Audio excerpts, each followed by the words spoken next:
Economia. A agência de classificação de risco Fitch alerta para a situação fiscal do Brasil. Denise Campos e Toledo. Ao que tudo indica, a nota do Brasil só cai. Como fica isso, hein, Denise?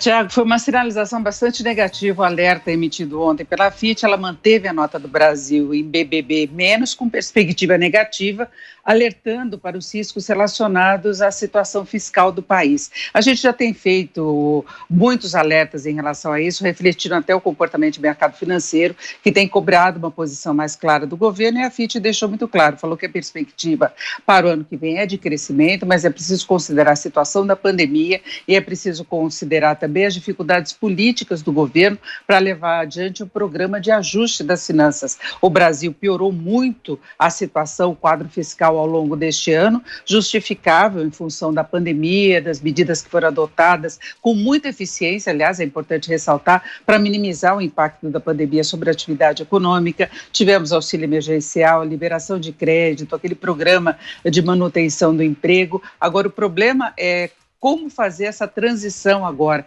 né? Mudarmos para 2021, reassumindo o compromisso fiscal, o cumprimento do teto de gastos e dando suporte para a economia que possivelmente vai continuar precisando de algum estímulo. A gente já teve o corte do auxílio emergencial, isso já tem algum reflexo sobre o nível de atividade. Em princípio, o auxílio emergencial acaba agora no final do ano, assim como o programa de preservação do emprego, assim como outros estímulos. Ontem o Congresso avançou com a manutenção do Pronamp, mas aí o governo daria só uma garantia para a concessão desse crédito. O mais importante mesmo é definir alguma substituição para o auxílio emergencial, mas de uma forma que não comprometa o teto de gastos do ano que vem. E aí a gente vê o governo sem entendimento político, cada dia surge uma ideia, na véspera se falava da possibilidade de contenção, de se tirar a indexação da correção de aposentadorias e salários, ontem voltaram a falar no corte de incentivos e de subsídios, já se pensou na revisão de outros estímulos, como abono salarial,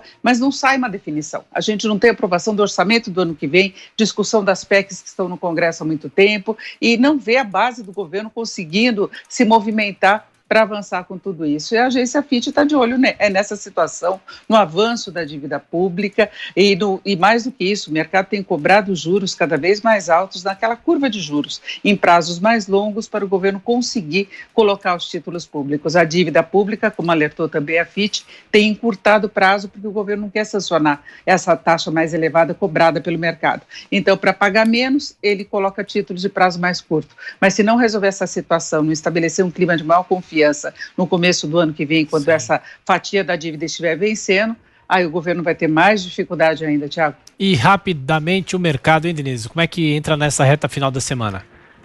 Olha, o mercado global com o movimento mais negativo hoje, poucas bolsas subindo, porque de um lado há uma animação com as notícias referentes a vacinas, mas por outro lado o lockdown avançando em vários países, Nova York fechando escolas, na Europa várias restrições mais importantes, a pandemia numa segunda onda, alguns casos aqui no Brasil também. Aí você junta com essa preocupação fiscal, além da queda da bolsa e do mau humor hoje no mercado internacional, aqui no Brasil nós temos o dólar novamente em alta, ontem ele já subiu, agora sobe 0,36%, e a cotação de venda do comercial perto dos 5,36.